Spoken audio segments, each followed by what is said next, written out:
Ladies and gentlemen, boys and girls, welcome back to Basketball Conference, the ACC Football Podcast. My name's Joey Weaver. He's Mike McDaniel. Mike, week 12 in the books. Ready to recap some games? What's up, Will Support? Yeah, shout out. I am. Interesting week. Yeah. Any news you're trying to break on the podcast here tonight? It's not happening tonight, apparently. Could be anything. Not happening tonight. Just check back again in about 24 hours. We'll see where we're at. Hypothetically, who's to say? Jimmy Sexton, man. That's who's to say. Yeah. Mike, we're live, youtube.com/@the ACC Football Podcast. It is a few minutes before 11 o'clock on the East Coast on Sunday, November the 16th. Producer Scott is in the building. Scott, how we doing? Doing better than I was last week. 2-0 on Sickos this week. Yeah. Let's go. We had we're not going to talk about the producer's pick of the week. It's dead this year. It's just so dead. We had a heater of a week on the Sickos picks. We'll get back into that in the preview for next week. But yes. Let's just say it went very, very well this week. So love my Nittany Lions. That's what I've always said. I really love him today. Big Nittany Lion guy. For firing my head coach. Thanks. I have it on good authority, Who's that authority? I don't know. Could be anybody. Who's to say? Mike, Scott, anything else before we get into a Rhoback rapid recap? Nope. Absolutely not. As a reminder to the people, use promo code GOACC20 at checkout for 20% off your first order at Rhoback.com. All sorts of fantastic polos, hoodies, joggers, various types of athleisure wear. Lots of cool patterns on the polos. They got quarter zips since we're getting into that time of year. Apparently, some people tell me, but again, it was like 84 degrees here today. So absolute misery. But in any case, go get it all at Rhoback.com. Use promo code GOACC20. Check out the game day collection for various schools and their gear. We love them. You will love them as well. Absolutely. Rhoback rapid recap. Producer Scott, are we ready? In Ready. 3, 2, and 1. We're going to go in the order that they are on my screen. Let's start Friday night, Mike. I love the intro to this. Clemson. It's so good. Sorry. Continue. No, it's just very nostalgic when, ESPN actually showed highlights, Yeah. Clemson 20, the number 20 to Louisville Cardinals 19.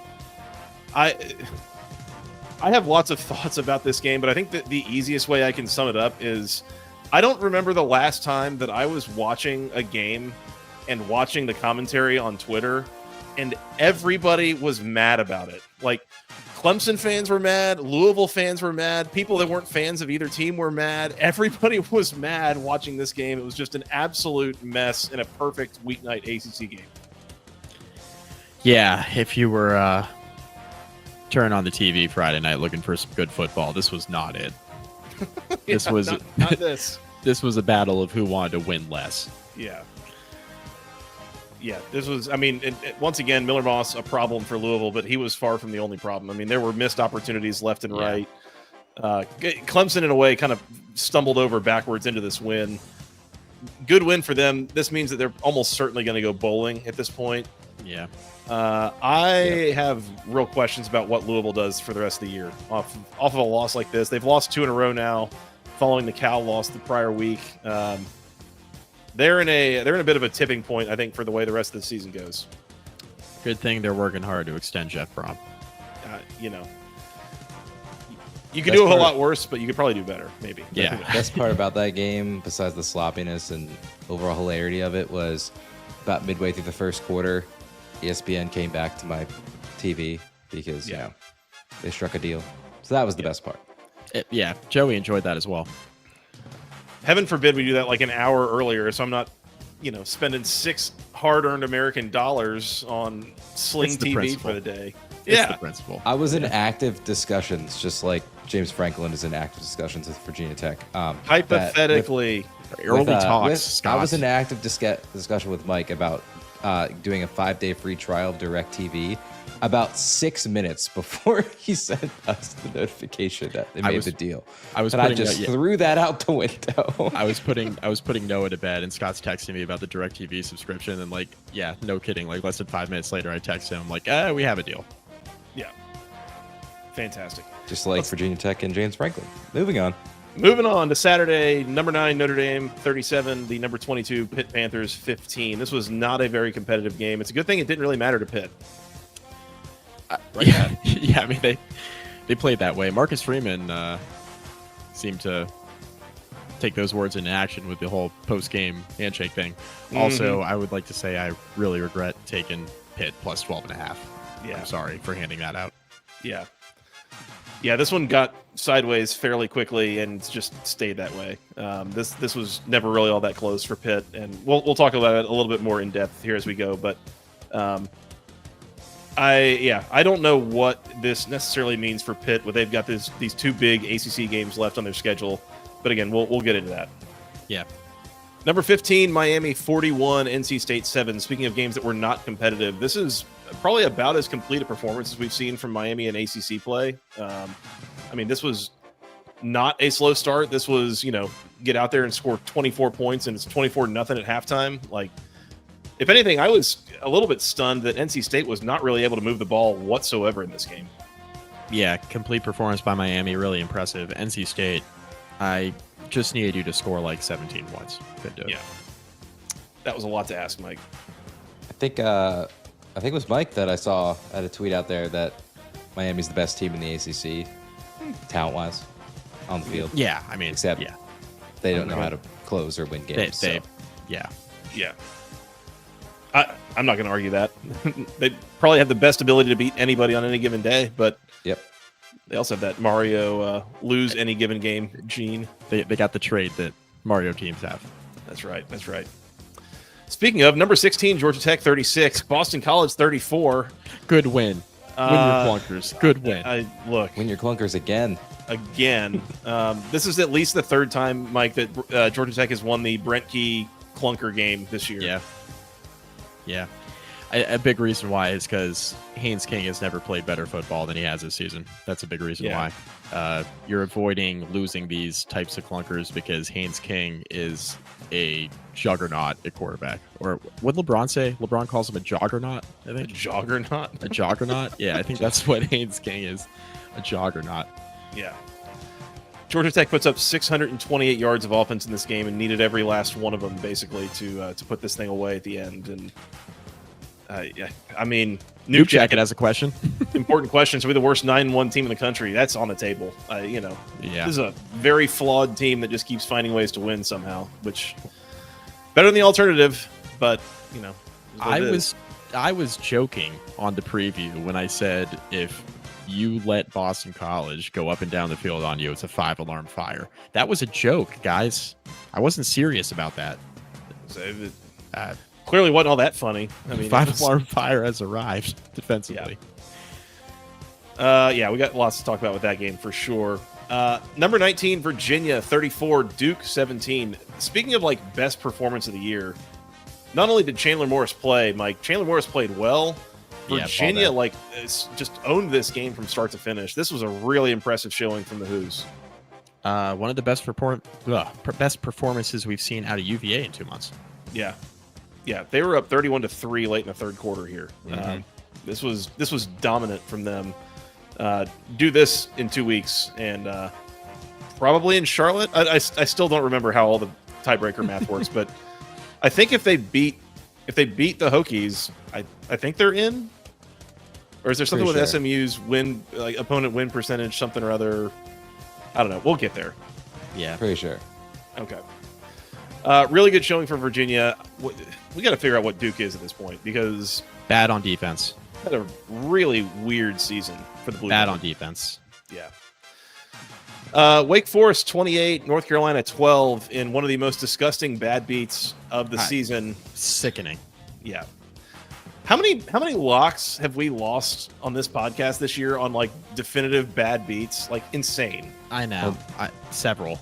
There's that one. There's the Miami going for the cover just to piss people off. Yeah, against Stanford. Happy. Garbage. Yeah. garbage. Those are two off the top of my head. North Carolina's kicker, I believe, was like 4 for 7 on field goals in this game, which when you're attempting 7 field goals in a game, that tells us something. Yeah. This was just a real struggle. And Wake Forest made a few more plays. Had some more success moving the ball in this game as well. North Carolina could not finish the drill on offense. Yeah. Not as bad as Utah State's kicker last night. Oh my God. Scott and I had eyes on that one. Mm-hmm. That's a shame. That was horrible. That was a rough watch. Congrats to UNLV. Last one, Florida State 34, Virginia Tech 14. I texted y'all in the middle of this game. Kyron Drones looks so unconfident throwing the ball. He's horrible. I don't know. Like, they've broken that man. Like, however good he once was, he's just not at anymore. It doesn't matter. We won the offseason. James That's Bradley. right. Doesn't matter. Hypothetically. No, yeah, the early talks, good Scott. authority. Yeah, the talks are early, is what I'm told. Lick me from the back, Pete the Mole. Yeah, that's right. That's right. You tell him.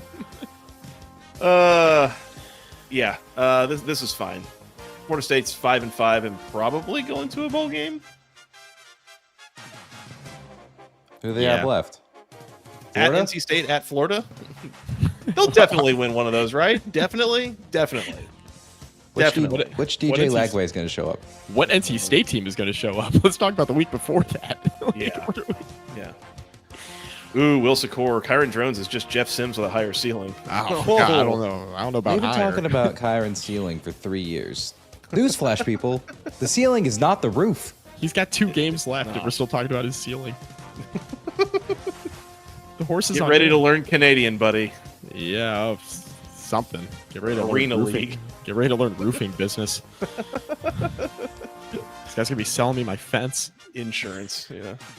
Anyways, that's all I got in the Rhoback rapid recap. Did we miss anything? Now let's just get in these games. Let's get into them. One more time. Promo code GOACC20 at checkout for 20% off your first order at Rhoback.com. We're getting into a holiday gift giving season, so you might be hitting up Rhoback as part of that. Once again, promo code GOACC20. You should. They started 20% off the whole site wide for Black Friday, but still type in our code. You'll get 20%, and it'll help us. It does help us. We appreciate the people who do that. Let's start with the most impactful game of the weekend. Miami. No, I'm just kidding. Let's just start with Georgia Tech. Let's just start there. Number 16, Georgia Tech 36, Boston College 34. Oh, goodness gracious. I don't even know where to start with this. Georgia Tech's defense, absolute shambles in their last 2 games against both Boston College and NC State. NC State, like, you can convince me, CJ Bailey, potentially one of the better quarterbacks in the ACC, especially when he has an on night, which he did. There's some talent in their receiving core, like, you get it. But even then, like, they were without Hollywood Smothers and Justin Jolie, and that's concerning that then they just went for almost 600 on the on that night. And now a Boston College offense that has had a moment or two here or there, but like has really struggled with consistency all year. A 1-8 team, and they put up 34 points and basically had you pinned up against the wall. Like, this is a tough scene from Georgia Tech, and like they won, but I tweeted it out as like, this is like the most miserable watch of a Georgia Tech win. Just spent the whole time, and like, by the way, a little bit behind the curtain. Shortly after this game started, I picked up and went to a kid's birthday party.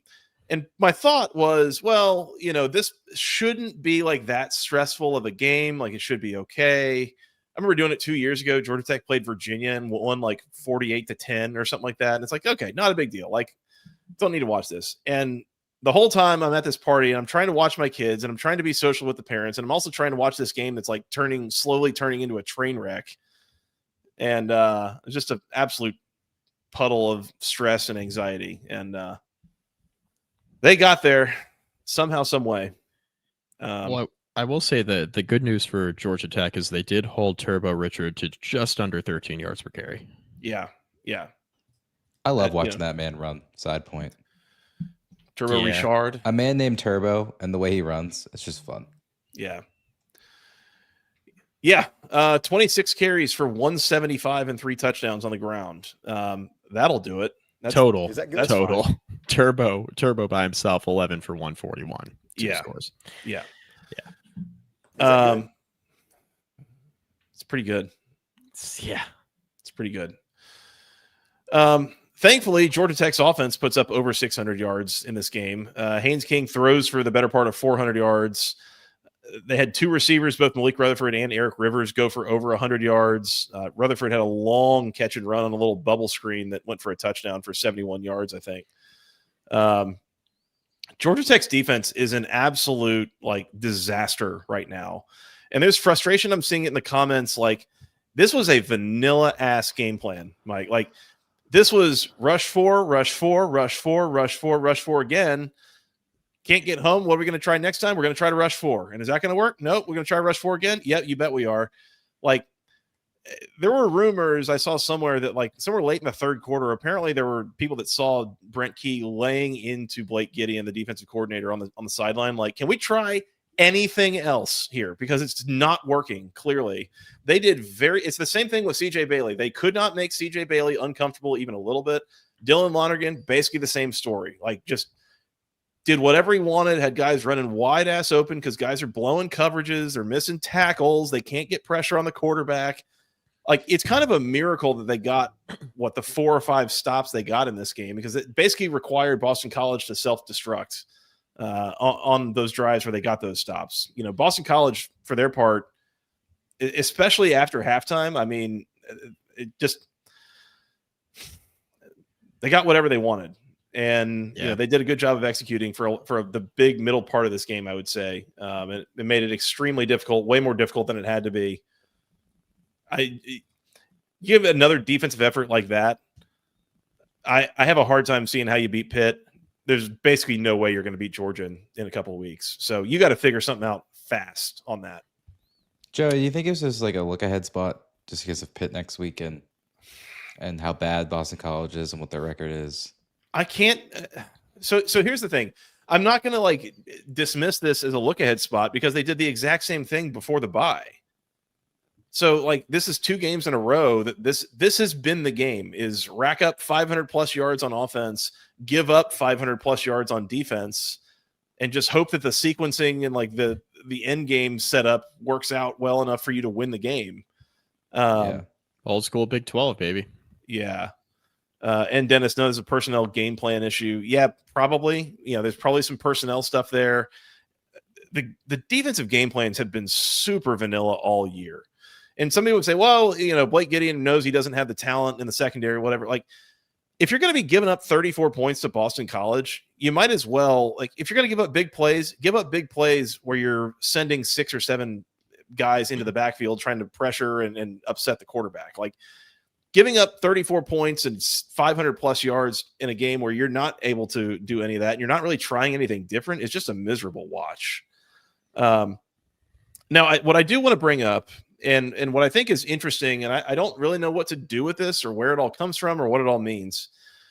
Georgia Tech has played 10 games so far.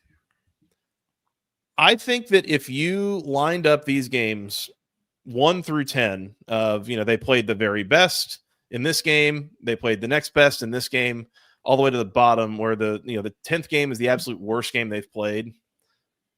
I think there's a good argument to be made that the 5 worst games they've played so far have been all on the road.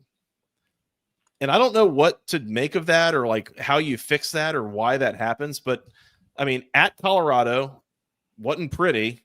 At Wake was Brent Key game number 1. At Duke, Brent Key game number 2. At NC State, you lost and gave up all that. And now at Boston College, you barely won and looked like a mess. Yeah. Meanwhile, it looked a lot better. Gardner-Webb, Clemson, Temple, Virginia Tech, and Syracuse all at home. It's just this bizarre thing of they've been a much, much better team at home than they have on the road for whatever reason. The nice thing is next week you're at home. The following week you're effectively sort of at home. Yeah. But yeah, look, I can complain all day and all night, but my team is 9-1. So like, what can I really be all that upset about? I guess. So Georgia Tech scored that touchdown in the 4th to take the lead. Turbo. And then Turbo, like 4 plays later, goes right up the middle. Mm-hmm. It was like, oh, yeah, okay, sure. Like, yeah. so this isn't the part where Georgia Tech just like turns the tide and ends the game. Now, obviously, we know how the rest of the game went, right? Well, was it that Georgia drive Tech like just 2 sat on it. plays? So it was like 3 plays earlier, I think, that they got a sack on Lonergan and forced a 3rd and 19. Yeah, forced 3rd and 19. Yeah. Immediate 30-yard pass, and then it was 2 plays later that Turbo Richard 43 yards up the middle. Like, that's what we're talking about here. Is you had them pinned back 3rd and 19, just get a stop, get the punt. You know, you could probably run the clock out, end the game, but no, like 3 plays later, they're in the end zone. Like, yeah, just ridiculous defensive effort here. Yeah, the chunk plays were a killer. I'm trying to verify this. I believe so. Boston College put up 555 yards on Fordham in the season opener, which was their only win this year. And I'm looking at other candidates. Yeah. So this is the 2nd most yards they've had offensively all year, I believe. That's probably about right. Yeah. Which sounds about right. And obviously their best output against FBS competition. Yes, Scott. Oh, I just wanted to ask why the hell Brent Key took a timeout with 14 seconds left. Yeah, that was another thing that happened. Was this game sequence? Yeah, I had looked away and I just assumed he ran the clock all the way down and called timeout. That's not what happened, apparently. No. So he talked about this in the post-game press conference. Was where they were. It was like a Haynes King run. I think it was 3rd and 5 or something, and he ran. He got pretty close to the first down. And what Brent Key saw was the officials on the other side of the field marking it, and kind of giving them the point like, oh, it's a first down. So he wanted to take a timeout, run another play to center it for the kicker, and then call his last timeout, send the field goal unit out there and do that and go for it. But he went ahead and called the timeout. Then the officials came back and said, no, it's 4th and 1. And he was like, well, I can't run another play and risk not getting the first down. I have to kick now. So here we are. Yeah. Which, it's one of those things. I don't know. There's often something with Georgia Tech clock management that Why was he rushing to take a timeout before he knew what down it was? Because if it's a first down, the clock's going to stop anyway. At least for a few seconds. Right. So, yeah. I don't know. Maybe just flustered. Okay. Did want to call out Lewis Bond, by the way, who had 8 catches for 106 in this game, and that made him the all-time leader in receptions at Boston College. He passes Zay Flowers. Now has decent player. Yeah. 201 career receptions for Lewis Bond. So shout out to him for that. This was stressful, difficult, but ultimately, you end up the game with more points. Post-game win expectancy I saw from SP Plus this morning was, I think, just a little under 60%. So it's not like cannot believe that they won the game, but more like, it was a little bit of a toss-up that you got lucky to win. So right, a little shootouty. Yeah, and just for the record, updated, luckiest team in the country by SP Plus, that would be your fighting Georgia Tech Yellow Jackets. That's the kind of season we're having. So enjoy it. Buzz. Buzz. This feels like a. It's not. Well, we'll see how the last couple of games go, I suppose. This feels like This feels more like a 9-3 ish team. Now, I don't know if it's going to pan out that way because I think Georgia Tech's better than Pitt. So, I don't know, and they're not better than Georgia, but and Georgia looked really good yesterday. But this feels like a 9-3 type Georgia Tech team that might end up at 10-2, which, how far off are you? I mean, they've had a couple of clunkers, but you're not going to lose in theory, right? you're not going to lose all those. So Yeah. you can call them the luckiest team in the country, but you'd be very unlucky to lose like all three of the clunkers too. Yeah. You know what I mean? So this just feels more like a 9-3 Georgia Tech. Probably should have lost one of these 3 toss-up games so far. Mm-hmm. They've won every single one of them.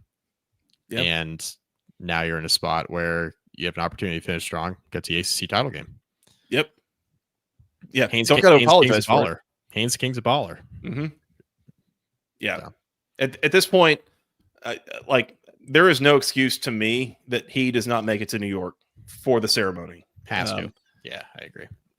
Whether he or someone else wins the trophy, I'll let other people legislate that. And, I can see the arguments for others and why not for him. I get that. But there needs to be some sort of recognition for him of what he's done this year and the way that he has elevated this team. And, I mean, you replace him with someone who's, a more middle of the pack quarterback, and this is probably 7-5 or something like that, as opposed to, a 10-2 kind of program. So he's having the same impact on Georgia Tech that Cam Ward had on Miami last year. Yeah. He's just been it's just not being perceived the same way because he hasn't had to pull like Georgia Tech out of the muck as much as Cam, and he's done it plenty. That's not what I mean. Like he's done it plenty this year, but it's not like Georgia Tech's been trailing in a bunch of games and you had like crazy Cam Ward comeback. That just hasn't happened a lot to Georgia Tech, but he's having a similar type impact. Yep. A couple things from the comments. X little P. First of all, welcome, join. I don't know if I've seen him in there before. Welcome, glad to have you here. Says Georgia Tech has certainly done the quote unlucky team quote thing in many years, and yeah, that's kind of the thing. Is like it's nice being going on the magic carpet ride for once and not just watching others do it and being the victim of it. So no apologies there. The other thing I'll mention, Nuke Jacket mentions the defense is losing him the Heisman hype. And I'm not sure that I agree with that, honestly. Like, I know that people are pointing that out. No, they lost the NC State game. No way he's going to win the Heisman now. It's like, I think people recognize the kind of season that he's having, the kind of performances he's putting up in these games, even where they lose or it's closer than it should be. It's like, he's doing his part, man. And somebody pointed out, there's been like 3 or 4 very likely touchdowns in the last 2 games that have just been drops from his receivers, that like the ball was in the right place at the right time and the right play was called and should have been a walk-in, that these touchdowns turn into field goals because someone's dropping the ball or takes a bad route or something, So he's doing his part. He's been outstanding. And again, kind of carrying this team to the, to a pretty heavy extent. So just wanted to call that out about Georgia Tech. Boston College, again, tough year. They're going to bye week, and then they're going to go play at Syracuse. This was a bit of a disastrous situation for Bill O'Brien, by the way, who absolutely losing his marbles over there on the sideline at one point during this game that cost his team 15 yards. And he's just frustrated. I don't know where that's going to end up. A really bad year. Yeah. And I thought, I thought what the job he did at BC last year, I thought was pretty good.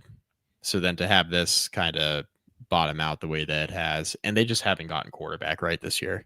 Mm-hmm. They really haven't. Lonergan played well here, but like they go to Lonergan, they go back to Racing James, they go back to Lonergan. Like they can't decide what they want to do under center. Yeah, is a lot of the issue. And their offense, like this was like peak offensive performance on Saturday. Like their offense has not looked anything close to this all year. Yeah, it's been pretty bad. Yeah, it's a real badge of honor for a defense that offense hadn't looked that good all year as they did today. Mm-hmm. Figure it out, Blake. Figure it out. Lots of stuff about the linebackers and the secondary just taking terrible routes, and linebackers just can't fit the run to save their lives half the time. And they won. We'll do it again next week.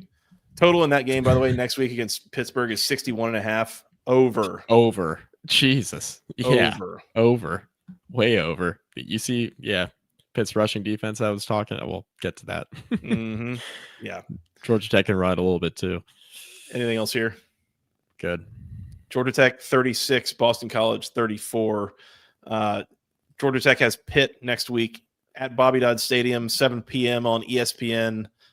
Win that game, they will be going to Charlotte. Lose that game, probably not, and maybe just praying for some tiebreaker nonsense to go their way. So pressure's on. You lose and you enjoy the which bowl game do we think? They've got a pretty good bowl game. The Duke's Gator Mayo. Bowl, maybe? Pop-Tarts Bowl or Duke's Mayo. Gator. I don't even remember what our bowl tie-ins are and which are the good ones, and I don't know. We got like 3 weeks to figure that out. Remember when they called it just like the Tax Slayer Bowl for a couple of years, and they were like, everybody liked the Gator Bowl more. The Tax Slayer Gator Bowl. Yeah. I can see him playing there. I'm sure you get a decent crowd traveling down to Jacksonville for probably like New Year's Eve or something like that. Yeah, why not? Oh, yeah. All right, where to? Ad read. That's where to. That's there you go. Carrying your boy. Mike. Bravo. Well done. This recap. Hey, we missed it a couple times. I wanted to make sure we gave Steven his due. Had to do some editing magic a couple weeks ago to put it into the post. Anyways, as with all recaps, brought to you by section103.com. Use promo code GOACC at checkout for 10% off your first order. They've got t-shirts, they've got hats like this one, they've got the coach hoodie that's going great this time of year. They've got sweatshirts, they have stickers, they've got all sorts of great things for every Georgia Tech, Kennesaw State, Georgia Southern, and LSU fan in your life. Use promo code GOACC at checkout for 10% off your first order. The polos, by the way, have been a huge hit there. Highly recommended. I love mine. Just got some more back in stock, as I'm told from Steven. So go check them all out. Thanks for men, women, children, babies, something with the official Tech gold, things with the official word mark. Everything is officially licensed. It's all super high quality, super comfortable, looks fantastic. You need something to wear to a game or to show anyone in your life who is you're a Georgia Tech fan, go get it all there. Section103.com. And one last time, use promo code GOACC at checkout for 10% off your first order. Shout out to Steven and the gang. Appreciate their support. Let's do Clemson Louisville. Let's do Clemson Louisville. Clemson 20, number 20, Louisville 19, Friday night. As mentioned in the rapid recap, just an absolute mess of a football game. Let's just missed fast forward. Opportunities. Yeah, fast forward to fourth quarter. Yeah, again, we kind of described it as a situation of like who wants this game less. Louisville misses 2 field goals in the fourth quarter. Clemson had a pretty bad punt gaff that happened. Gives Louisville the ball. It was so bad that I was watching the game. I glanced down to text you guys, and I look up, and I'm like, why didn't they punt? And then I see the replay. I'm like, oh, they tried to punt. They tried. To punt. Yep. He's like, Scott was like, essentially texted us. He was like, never mind, caught up. Yeah. But then Louisville, it's a false start, right? And then on sportsmanlike conduct, was that on consecutive plays or 2 and 3 plays, something like that? Well, and there was a Miller Moss sack in there that like you just cannot take. That's right. I mean, this was just like shooting themselves in the foot left and right. Like there was no toes left on either team coming out of this game. Like just insane. I don't even know what to say about half of this game. Like Kewan Brown was good again for Louisville. Like they've got a pretty, maybe at some point we started asking, is it scheme or is it talent? But like they've got a pretty ridiculous running back room if their third string running back is coming out here again, going 15 for 135 and, largely dicing up Clemson's defense whenever he was getting the chance to run the ball. I did think Clemson's defense played reasonably well here. Like they played hard. They have not quit. So credit to them for that. They, did not give up a whole lot of points, but again, there was some shooting toes off that went on by Louisville's offense. Yeah. 5 unsportsmanlike penalties, I think, from Louisville in this game. Like ridiculous. For some reason, I think they're going to beat SMU next week, but sure. Wouldn't shock me. Anything's possible. Officially, Louisville had 10 penalties for 98 yards and 3 unsportsmanlike conducts. So That's just simply not going to get the job done. Comments have been unbelievable tonight, by the way. So shout out to the chat. Yep. But, the chat's on one. Chat's on one for sure. Yeah, I especially enjoyed Dabo's like win one for the Gipper. This team just cares, a lot. Did that whole thing. All the while, like Louisville just gifts them the game in the fourth quarter. Just hands it to them on a silver platter, and Clemson still only won by a point. Yeah. Congrats to Clemson, obviously, right? Yeah. Like somebody had to win this game, but it was so ugly. It was a perfect. We've talked about these ACC weeknight games. This was perfect. This had everything you could possibly want. Also, it's just like not for people like you, Scott, and I, who do a podcast about this stuff, had everything you could possibly want. Now, for the national narrative about the ACC, this is why, they look at a team like Louisville that was ranked in the top 15 in the college football playoff rankings like a week and a half ago. And Louisville then goes out and loses a week ago. And then they do this on Friday night in what was effectively a standalone game, at least for the first half, right? Yep. So before that Minnesota-Oregon game started later in the night, this was effectively a standalone game. So a lot of eyes were on this, and both teams just looked putrid. They just looked so bad. The first half was an abomination. It was 10-9 at halftime. Just brutal. How many people do you think were watching this game saying, actually, you know what? YouTube TV, you can take ESPN back. We don't need this. No. Actually, Scott, Not let's quite. fire up the direct TV conversation again. Let's go back to that. Joey, that sling pass, you actually need it on Saturday. Yeah. I'm reading back through our text conversation, trying to remember, because this is really the most helpful way to remember, like how did I experience this game as it happened? First third down conversion of this game, Louisville with 4 minutes till halftime. You think that's bad? Clemson's first third down conversion and only third down conversion of this game was the first play of the fourth quarter. Like Clemson finishes 1 for 13 on third down. Louisville's 2 for 11. Just some insane stats here in this game. And the punt thing. So if you didn't see, Clemson's lined up to punt, and I think they're probably on Louisville's 40-yard line or something or in the Clemson 40-yard line. Sorry. And they line up to punt, and the snap is short of the punter and just rolls to him, and he kind of bobbles it and just has to fall on it. It's like a 15-yard loss. Louisville's got the ball on the 25, just basically the same thing that happened last week with Cal, where the game is on an absolute silver platter for you.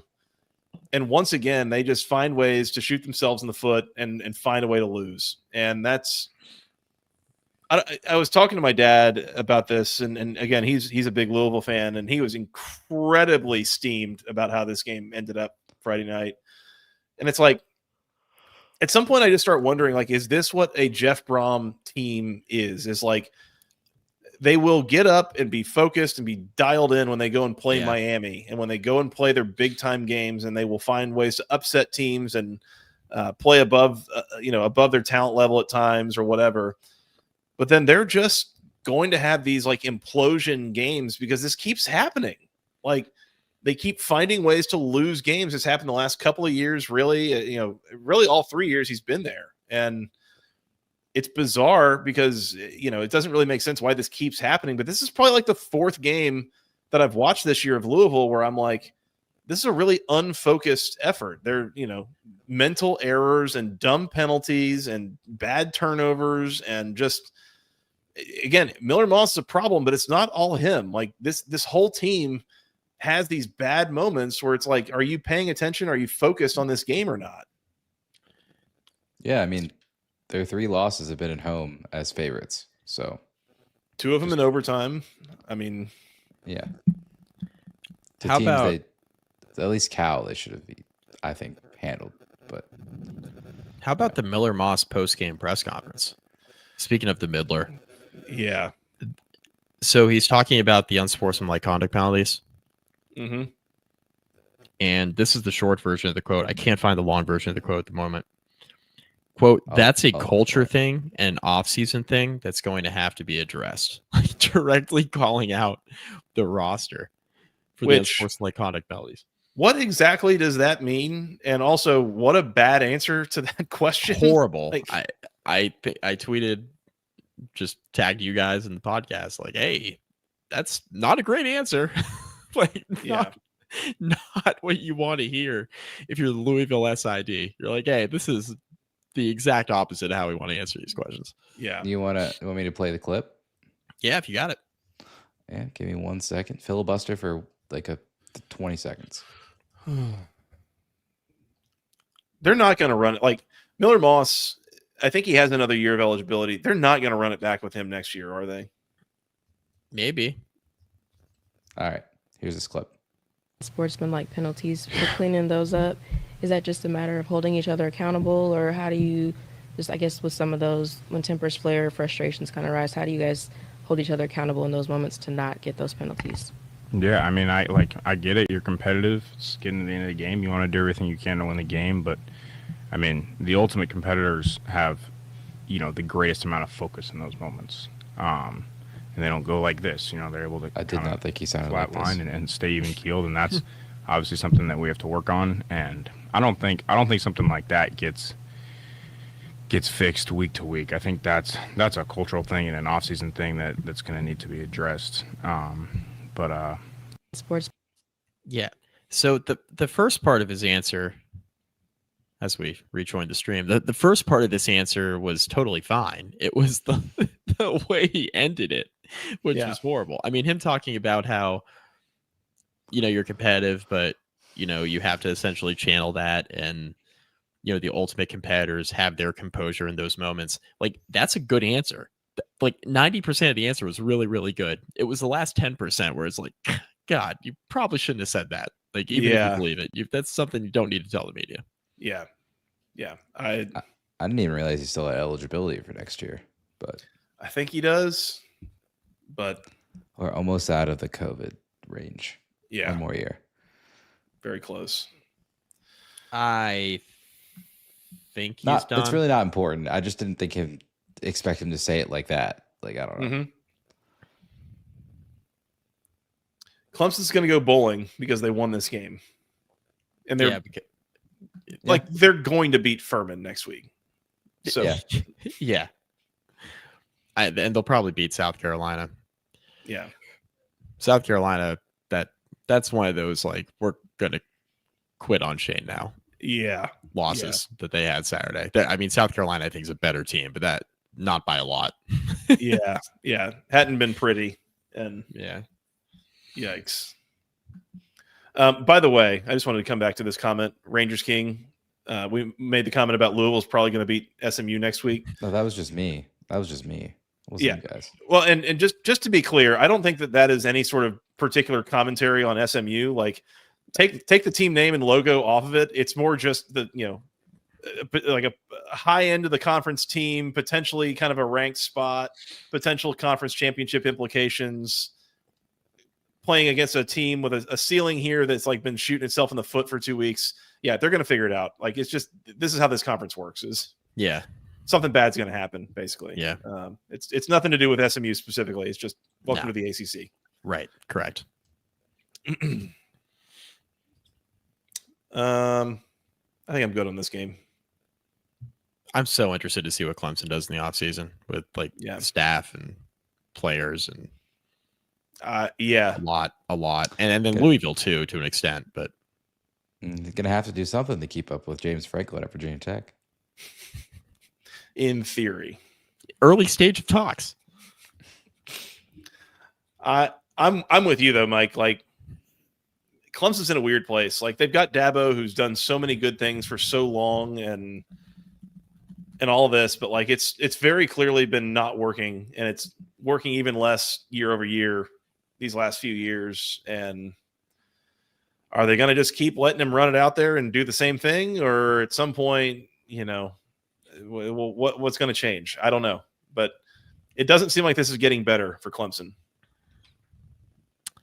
No.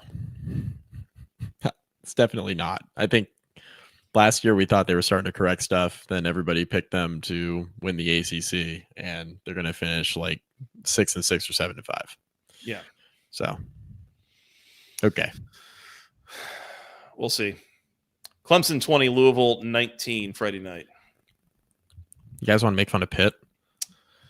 I don't know how much Sorry, you want to make fun of them. Did that come off salty? Hope that didn't come off too salty. Oh, was there? I might have missed something here. Number 9, Notre Dame 37. Number 22, Pittsburgh 15. Oh no, that just we've received comments. I'm too salty. Oh, right. Don't want to be too salty here. Don't want to be too salty. Mason Heinschel had a QBR of 8.7 in this game. That was pretty good, huh? And then we had an Eli Holstein sighting. Yeah, sure. Yeah. I mean, we did. It was, yeah. So, let's play a quick game. Which one of Pittsburgh's third down conversions was your favorite? Is there none? That's correct. They were 0 for 13 on third down. This is giving me an error in Excel right now. Yeah. It's like, wow, that's a weird ref error. Like, what? Yeah. That's a Monday problem for me usually. I'm going to start by saying there was a sequence, I think it was late in the third quarter in this game, that I'm not going to talk about here because it's going to come up later in awards, and I don't want to ruin it just yet. Okay. Sounds good to me. Yeah. Speaking of Heisman contenders, Jeremiah Love. I mean, okay. It's gotta be back on the menu, right? But like the slow start to the year. He was an early like preseason favorite, then like he didn't start too hot. Yeah. Now he's back, but he's got 2 more games against Syracuse, which if you haven't looked at the line, they're 35.5-point favorites. Jeez. So Which, if I'm not mistaken, I think we said 34.5. We were really close. We were really did close. guess. Name that line. Yeah. Yeah, Jeremiah Love, 23 for 147 here. He did have a couple of big explosive runs. I think there was probably 2 of those carries that went for a combined 100 yards. Yeah, he's good at remembering back football. on it. Yeah, he's he's real a good at player. football. Very He's a talented. player. Yeah. CJ Carr, perfectly good here. He had a couple of picks, but mostly was able to keep the offense on schedule and everything. Pitt did not have much of anything for Notre Dame's defense here. Hey, question. I know this Yep. isn't a Notre Dame podcast, but it's a Notre Dame question. Jeremiah Love, over under 50 carries in the next 2 games to try to give him the Heisman. That's a pretty good number. 50 total. Yeah. He had 23 in this game. I'd go under. I'd probably go under because like They're playing Syracuse. for the might- playoff. yeah, and like Syracuse, you might be done at halftime, and then they play Stanford after that. So it's like, okay. All right. Yeah. Fair enough. Good answer. Yeah. I could see him getting into the low 40s, but I think there's probably a little bit of load management that goes on there. Plus, he was hurt. Like national title, he was hurt. Yeah. Like semifinal, he was hurt. Like he was hurt the entire playoff run last year. Basically, he got hurt in Georgia game, maybe. Can't remember. Yeah, I mean, he had the long run against Indiana. He looked pretty good there. Yeah. Yeah, we'll see. Honestly, this doesn't really change that much of how I think about Pitt. We mentioned in the preview, like, this was going to be the best defense that Mason Heinschel had seen by a long shot, and probably just generally the best defense that Pitt's seen all year. So it's no surprise that they're struggling here. I wonder, is there a longer term impact on a guy like Heinschel, who is basically saying that he's a freshman and you ran up against a defense that, you'd had a really bad day here. Like, does that stick with him? And, does it change the way that he approaches the game next week? Or is he seeing ghosts at times where he shouldn't be, or, that kind of thing? I don't think he will be, personally. Like, I don't think he'll be seeing ghosts against Georgia Tech's defense. Yeah, he'll be seeing a lot of open receivers. What he'll be seeing, I'd have to imagine. Yeah, right. But it's the kind of thing that I wonder with a young quarterback who gets this kind of experience. Like, does it linger for them? Probably not. Especially a guy like him, who I know Pitt fans have especially been telling us, like, this guy's super confident. Like, kind of the difference between him and Eli Holstein is Holstein makes mistakes and just lets him eat him up, and Heinkel makes mistakes. It's like, whatever. Like, so does not have the short memory that you need. Yeah. So I'm not all that concerned about Pitt here. Like, everything about the game next week at Georgia Tech tells me that is a pretty solid toss-up kind of situation. As bad as Tech's defense has been for at times this year, and especially in the last couple of games, the offense has been really good and been able to move the ball. So you're probably looking at a game that goes into the 30s with both teams and see who has the ball last, basically. But I know the other night when we did the preview, I had to leave the room when the first part of the preview for this game. The Pat Narduzzi thing, where I played it kind of came off. It kind of came off like we don't care about this game, and I agree. Like I went back and watched the show. Thank you. I agreed with what you guys said. Like, yeah, he's right. But it was how it came off, where it was like, we don't really need to do anything here. Like, this is not like our Super Bowl. Like, I don't know, man. Like, game day's there, and we're gonna play this off like it's not a big game at all. Yeah. And Marcus Freeman was like, "Oh, it's just another step." I mean, he kind of did the same thing. It was like, it's just another step, another game we're focused on. We're not putting like too much on this game or whatever. And I don't know. Freeman, I think, was a little miffed. It's fair to say by Narduzzi's comments. Yeah, because that post-game handshake was brief, very brief. Yeah, I mean, stop me if you've heard this before. Pat Narduzzi rubbed someone else the wrong way. Yeah. I get it. It had me thinking though a little bit when Ups on the same line about the quote. Maybe he like literally had his staff like not really prepped for this game and just like prepped for. It didn't look like that to me. Okay. I mean, I only watched like the first quarter, so I was busy raking leaves yesterday, but that's good that it didn't look like that. That's what it had me thinking of. I found myself thinking that during the game was, for all the hullabaloo about those comments, it didn't look like they were just mailing this game in. Like, I think they were giving it some effort. They were trying to find ways to, they didn't want to kick field goals. They wanted to punch it into the end zone. Like they were trying to win this game. It wasn't a total mail it in kind of situation. People mentioned, by the way, Desmond Reed got hurt during this game. It is far from clear what the extent of that injury is. Is he playing next week? Who's to say? It is hard to imagine an opposing offense having any level of success against Georgia Tech's defense without their best skill player. But maybe Pitt could be the second team this year to do that. We'll see. That was good. Anybody? Anything? Yeah, that was good. Yeah, thanks. It's funny. Notre Dame seems good. They do seem good. They seem good. So yep, Pitt was on the wrong end of that one. Yep, it's your every 3-year beating from Notre Dame that everyone seems to get. By the way, I probably didn't mention in the preview that this is like a proper rivalry game from history. Yeah, they used to play each other a lot. Hasn't been recently, like has not been a constant thing since the ACC deal started up for Notre Dame, but yeah, rivalry. I've seen a couple of Notre Dame Pitt games in person. Yeah, me too. Hey, good stuff. May I interest you in Tyler Palco? That's Palco. Wow, how about that? Wow, that's a name I hadn't thought about in a long time. He's got to be almost 50, right? How old's Tyler Palco, you think?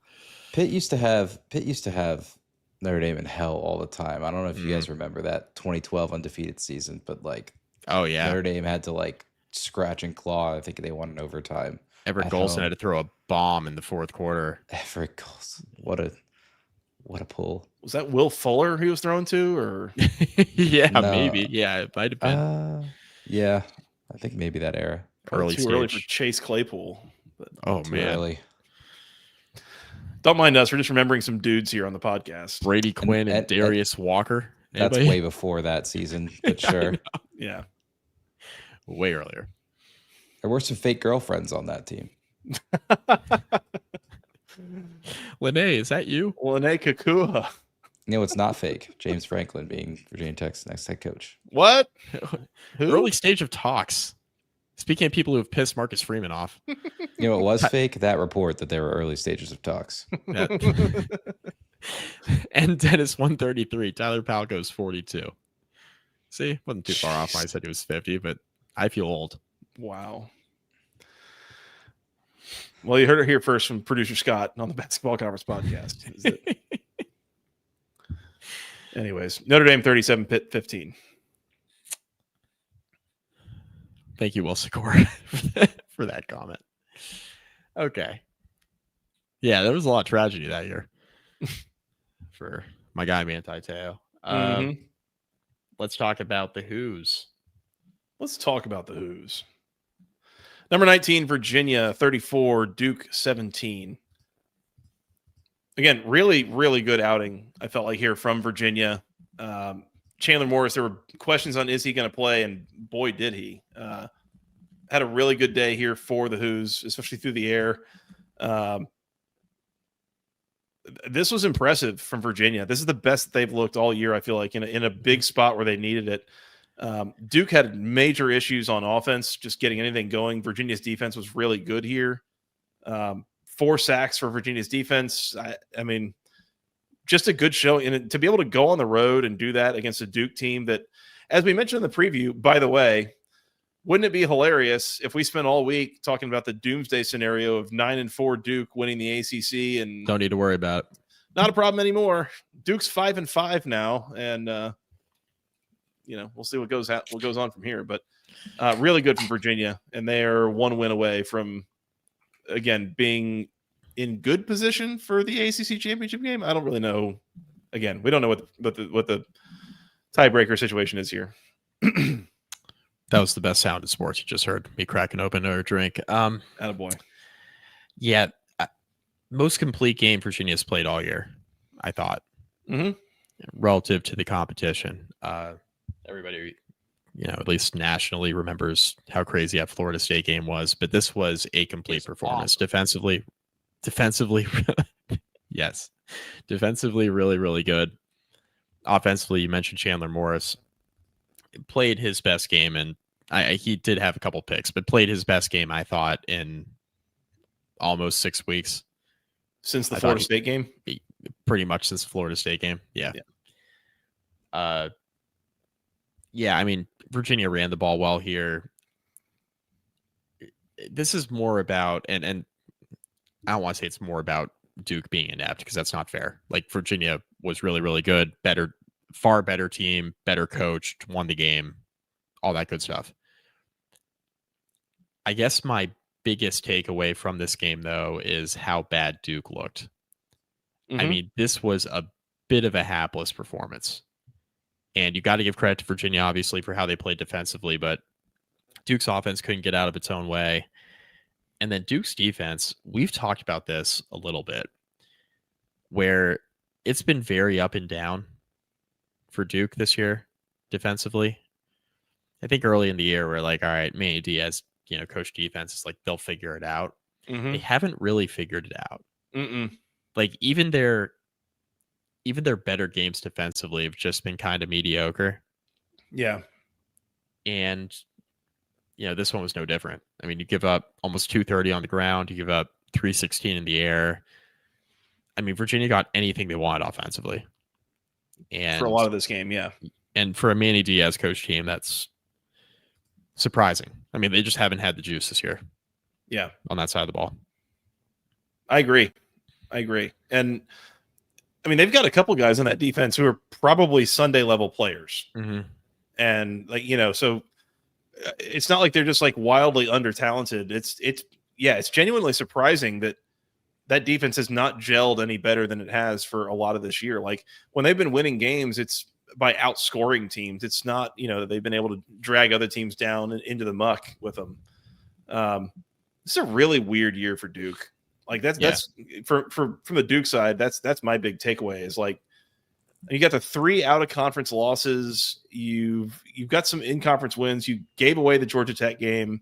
This was, I'm not going to go full on no show, but it was a little bit of a no show at home in a big spot. Like I don't know what to make of it all.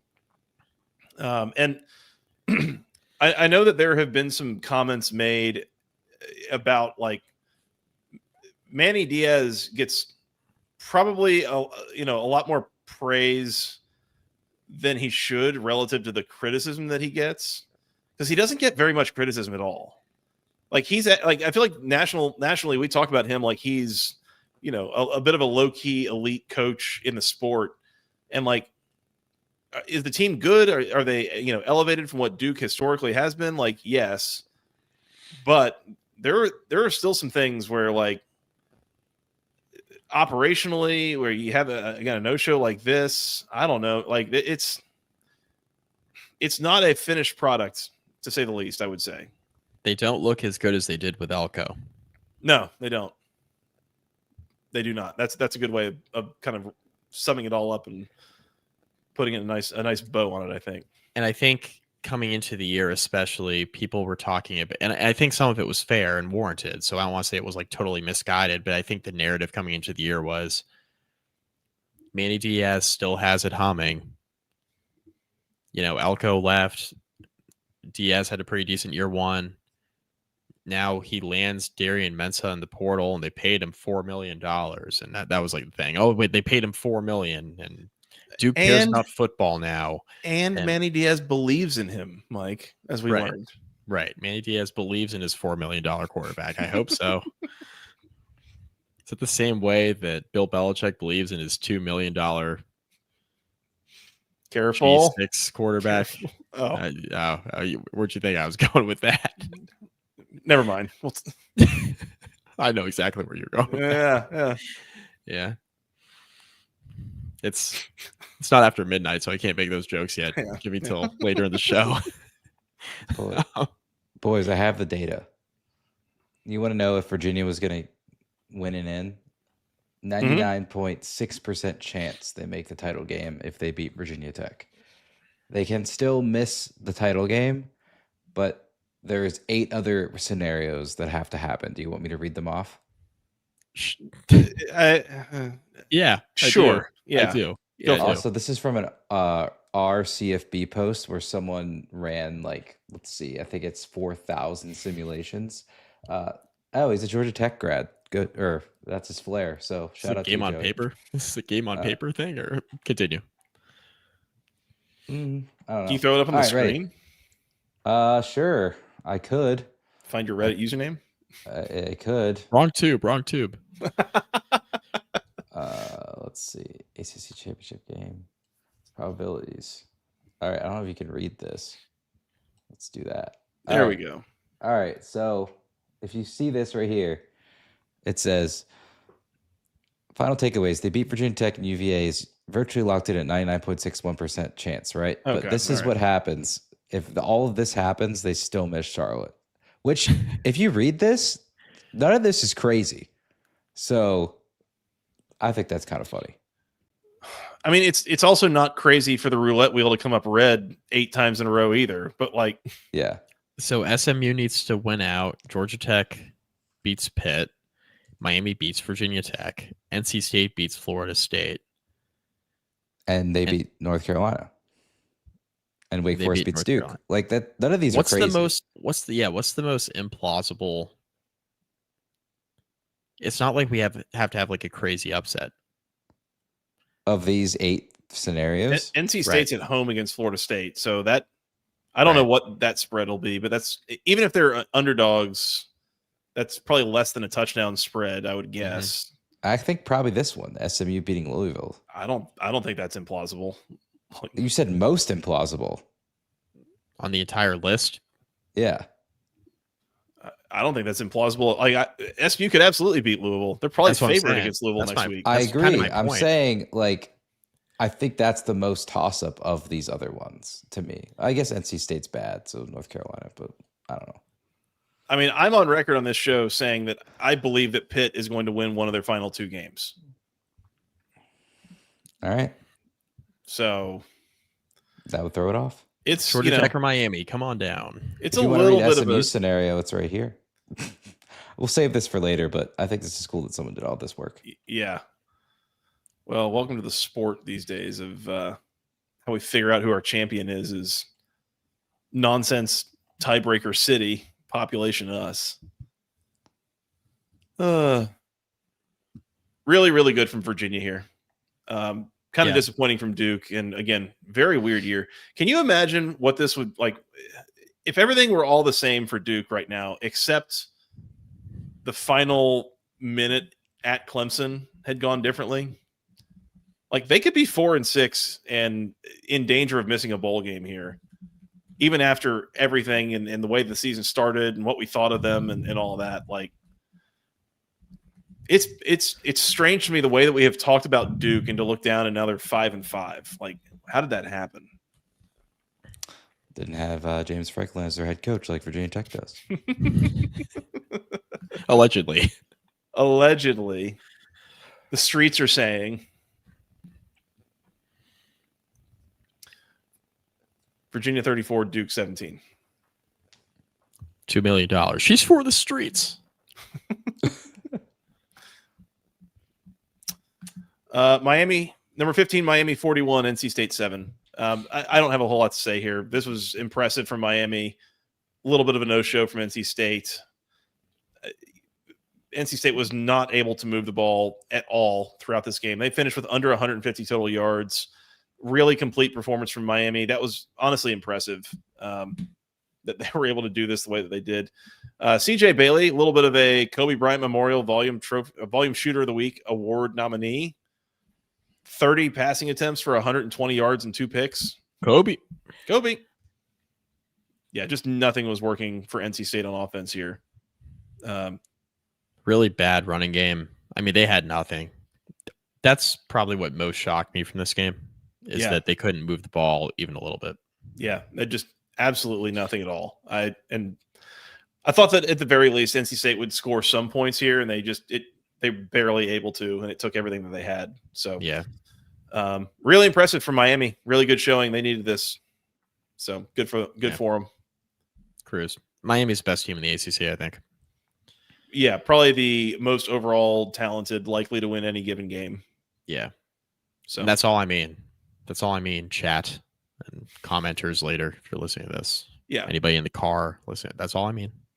Not saying that they should be the highest ranked team in the ACC, just saying that they're probably the best one. Correct. Have you guys seen NC State's drive chart? Uh-oh. Can I read just NC State's drives? Please do. Please. Okay. 4 plays punt, 3 plays punt, 2 plays interception, 6 plays interception, 3 plays punt, 3 plays punt, 6 plays punt, end of half. 3 plays punt, 6 plays punt, 3 plays punt, 10 plays touchdown, end of game.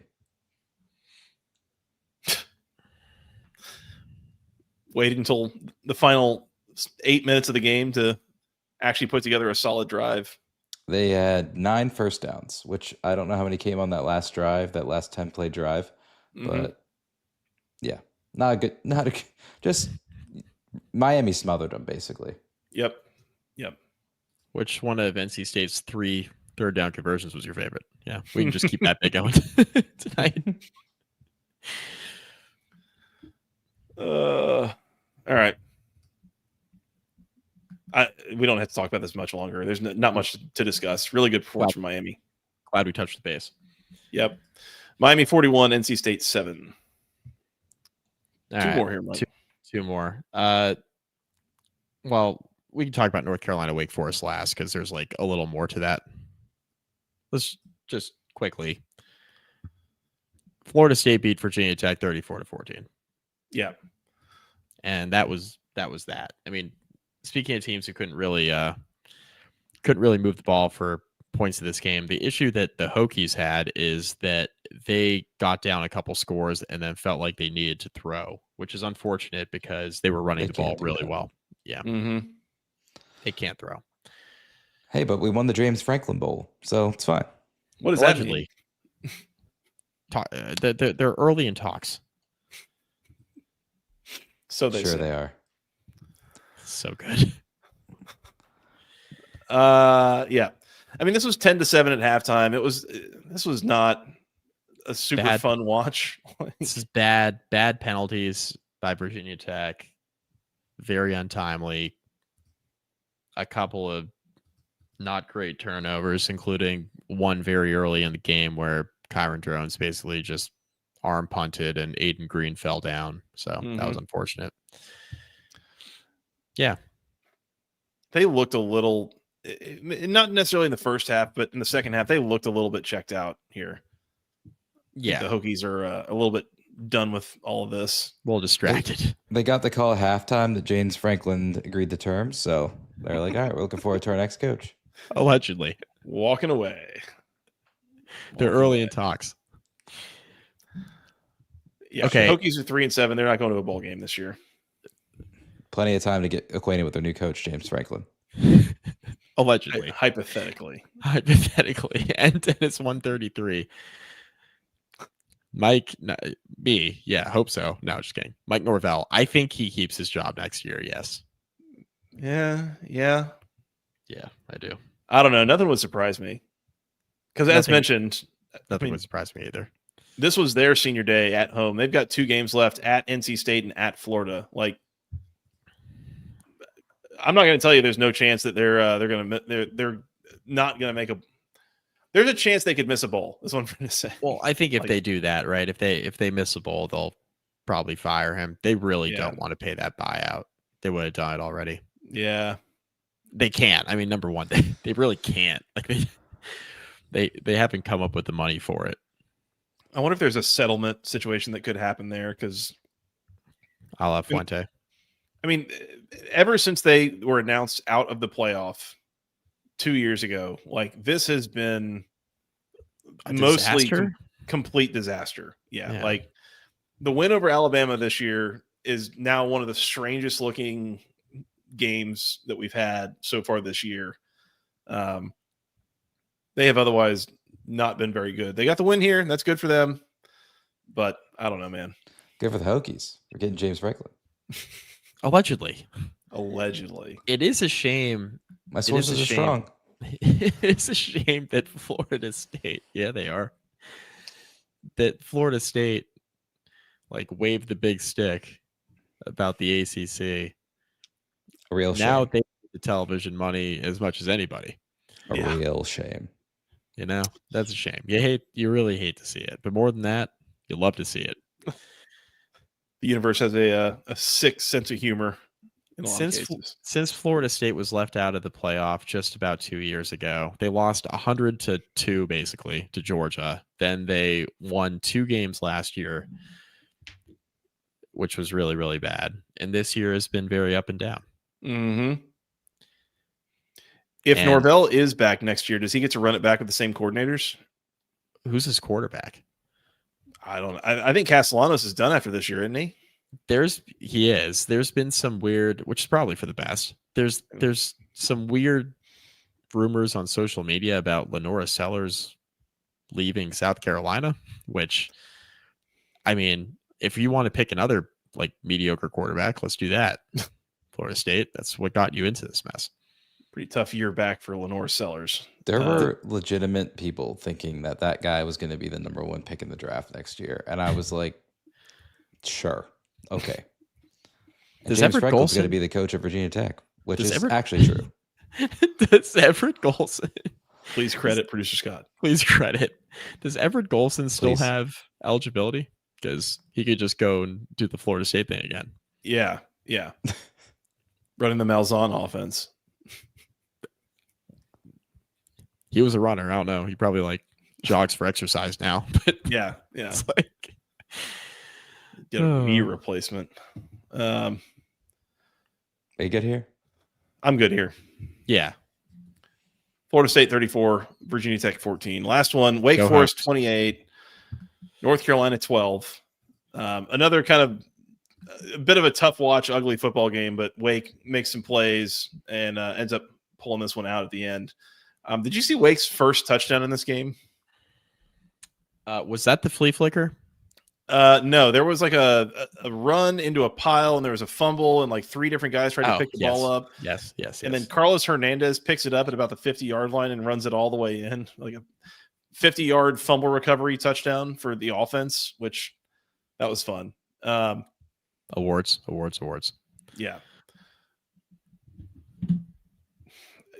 You tried award probably going to go to North Carolina. You tried to get in the end zone and just kept coming up short here. I mean, it could also go to North Carolina's secondary on the flea flicker touchdown that I was referring to, when essentially like 4 different DBs just took horrible angles. Mm-hmm. It was like, oh shit, it's a flea flicker. Yeah. It was like the slowest developing flea flicker ever. And look, Carlos Hernandez is nude down the sidelines, like just wide ass open. he had 1 catch for 70 yards, and he had 5 catches for 30 yards. Mm-hmm.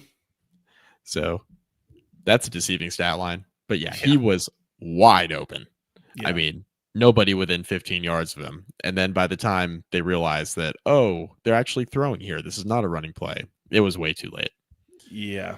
And the only thing I want to talk about, Nuke Jacket brought this up, and we've already mentioned it in passing. This was the worst beat of all time. Okay. So I have this game quad boxed, and I'm texting you guys frivolously. Surprised I can get that word out at this hour after a couple drinks. I'm texting you guys about this, and I'm like, oh, great. North Carolina just stopped Wake Forest on 3rd down and goal. So now Wake Forest is just going to kick a field goal, and the under will be preserved. We're home on the under. And then I saw Jake Dickert calling his offense to the sideline. And I'm like, okay, they're going to kick a field goal. And then they went to commercial. And again, I had this quad boxed with the sound not on this game. So it goes to commercial, and I'm like, that's a little weird. And then I text you guys 2 minutes later, and I say, wait a minute, Wake Forest is running offense on 4th and goal here with the game in hand.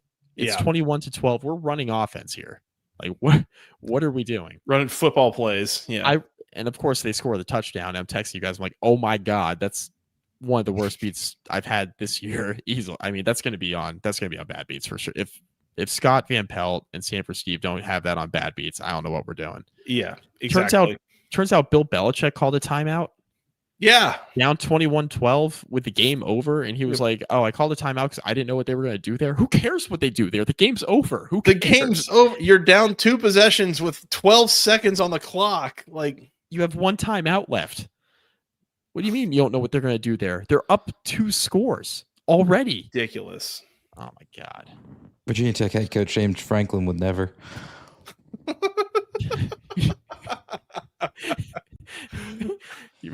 He most certainly would not. That was really good. Cam has joined us in the comments, and hey, Cam. has reminded him that we were talking trash about Manny Diaz a little bit ago. I've got the timestamps in the description. He can go find it. There you go. There you go. Don't you worry, Cam. We got you covered. Hey, Cam. Wake's 7-3, Mike. What a coaching job from Jake Dickert and that staff to get 7 wins out of this Wake program in year 1. And before anybody asked, they are definitely the worst 7-3 team in the country for sure. Before anybody asked me. Next week, guess who comes to Winston-Salem? Guess. Would that be James Franklin's? Roll hands. No, they'll be in Blacksburg. Losing to the Hurricanes. Anyway, yes. My Blue Hens are going down to Winston-Salem. They're 18.5-point dogs. I think I like them with the 18.5. Ooh. I think I like them with the 18.5. They did just lose to Sam Houston State, though. But not a good look. I don't want to get sued by Game Day, but we can add on to our Sickos segment next year and do Super Dogs. There you go. That would be fun. It would be.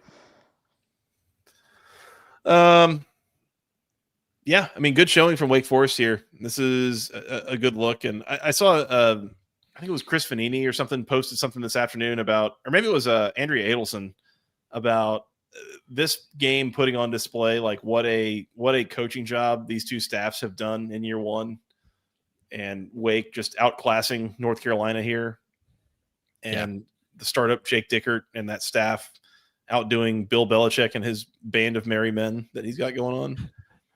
So, band of merry men. I mean, this is what you get for having Freddie Kitchens call plays. Yeah, that's very true. Very true. That's all I got here, Mike. I don't have a ton. Again, just good showing from Wake and tough scene from North Carolina, who just still offense is laborious. Good word. I have a take. Elite word. Wake Forest is going to go 9-3. Oh, that's a heater. Let's see. Do we have a siren sound? Delaware and then at Duke. Come on. Let's get nuts. I do have a siren. Do you want the siren? Yeah. There it is. I like that. Yeah, they might. I don't know what that Duke game is going to look like in a couple weeks, but 9-3 on the table for the Deeks. That's for sure. Fire up our boy Connor O'Neill. Yeah. Can't wait to forget about this statement and then pick Duke to beat Wake in 2 weeks on the preview. Excited about that. We're nothing if not really, really good at this, Mike. Will Sikora has a corresponding take. Duke's going to go 5-7. You get the show. You, sir, have been with us in the comments before. I know that's right. All right, we good on this one? Yes. Awards. It's time to do awards. Yep. Let's do that. Hit the music. Okay, so we teased this earlier. The Go ACC moment of the week, and buddy, there were candidates on Friday night at the very least in that Louisville Clemson game. But for me, and you guys willing to, welcome to have your own. But for me, it was, I think it was late in the third quarter of Notre Dame and Pittsburgh.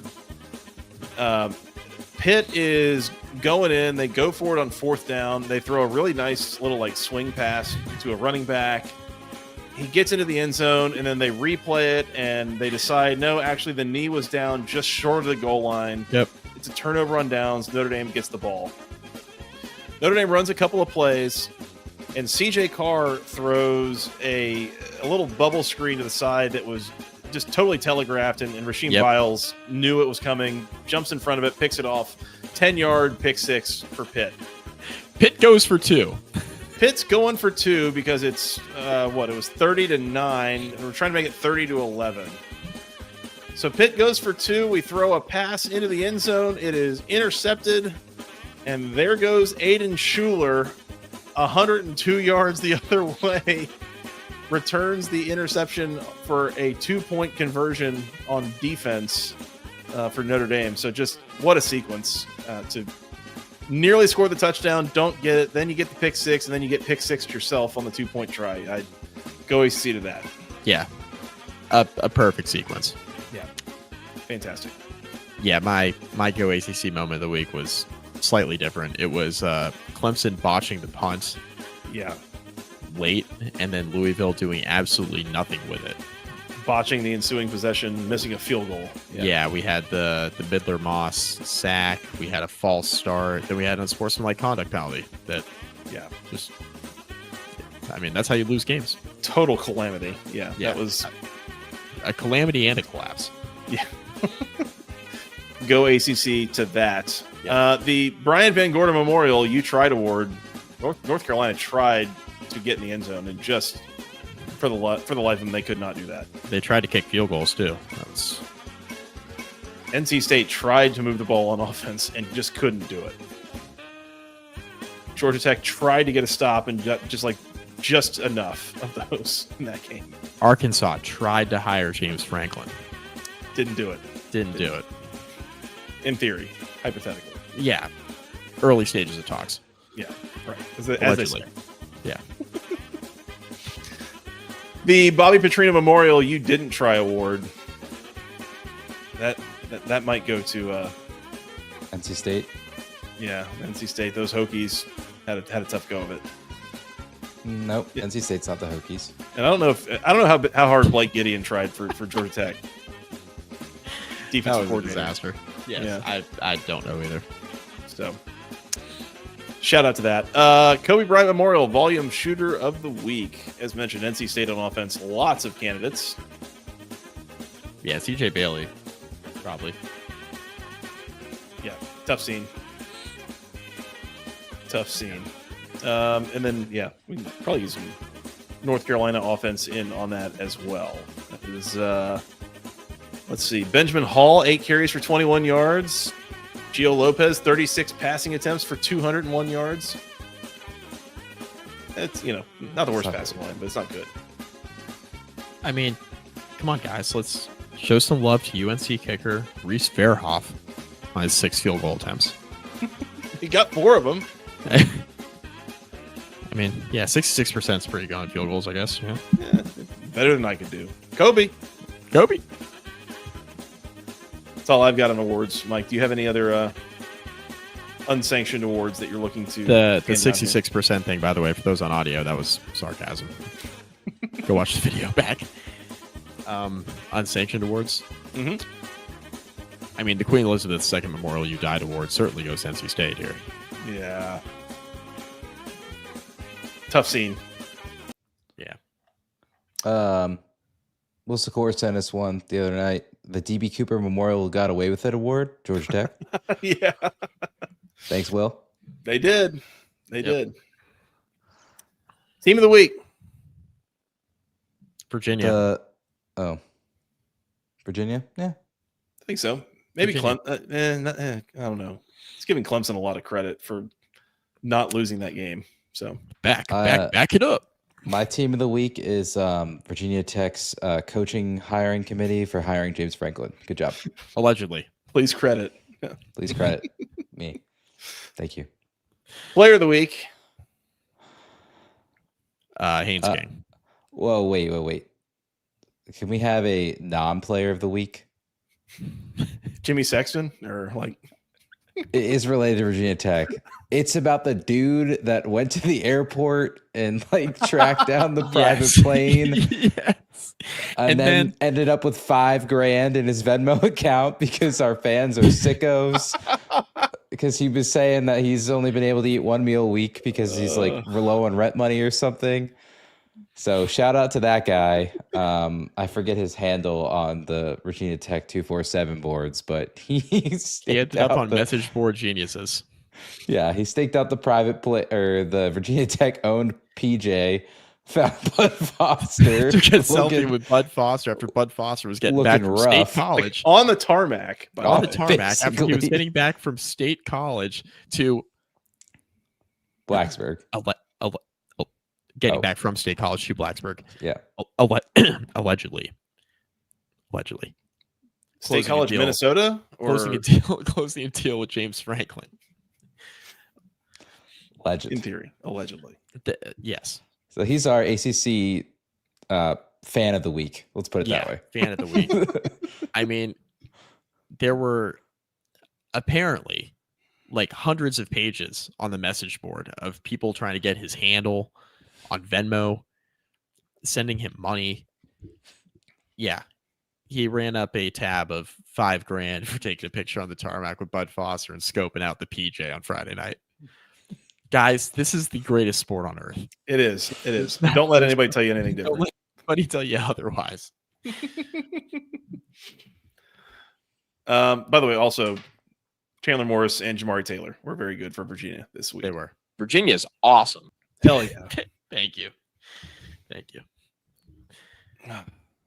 That volume really came through too, so it made it funnier. Yeah. Anything else on week 12?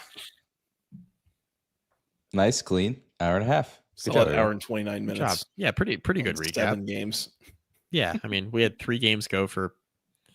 We're at the hour mark after 3, so yeah, we sped up. True. At least we can't complain about not being able to watch the games in the preview next week. That's true. Very true. Yeah, it was fun while it lasted. All right, let's work on getting out of here. We will come back and preview all that week 13 action. We got a big week ahead of us. Yep, we'll fully talk about the hiring of James Franklin as well. Allegedly. I said in the preview. It's a couple days from now. Yeah, well, Yeah. theoretically, it'll be done. There's certainly nothing in drafts. We would not want to be prepared. Nothing already Again. scheduled for sure. Absolutely not. I mean, we go by Jimmy Sexton's schedule. Call that the sex schedule. It's always good to have one of those. He's producer Scott. We're gonna get out of here. We're gonna go get ready to preview these games. We'll be back Wednesday night, most likely. We do have a weeknight game next week. Friday night we've got Florida State and NC State, and then we got a full slate of games on Saturday. Keep it tuned here, youtube.com/@the-ACC Football Podcast. Hit the subscribe button, hit the bell icon, hit the like button. We would appreciate all of those things. Go find us on Spotify, Apple, wherever you go find your podcast. We are out all those places. If you prior subscribe there, please go. Wilson Cord nails it. Oh my God. Show. Oh my God. Yeah. We have a Furman at Clemson CW underdog situation at 4:30 on Saturday. No. It's perfect. I will see you all at the sicko segment. Yeah, buddy. We will be there. We'll be there. All right. Spotify, iTunes, or whatever, wherever you go find your audio. Patio. I need to go to bed. Basketball Conference Podcast at gmail.com is the email address. Nailed it. Thank you. That's all I got. Anything else before we get out of here? No, not for the show. Shout out to the chat. Y'all have been great tonight. Appreciate the people showing out and staying up late with us on a Sunday night. Absolutely. Mike, Scott, you want to come back and preview week 13?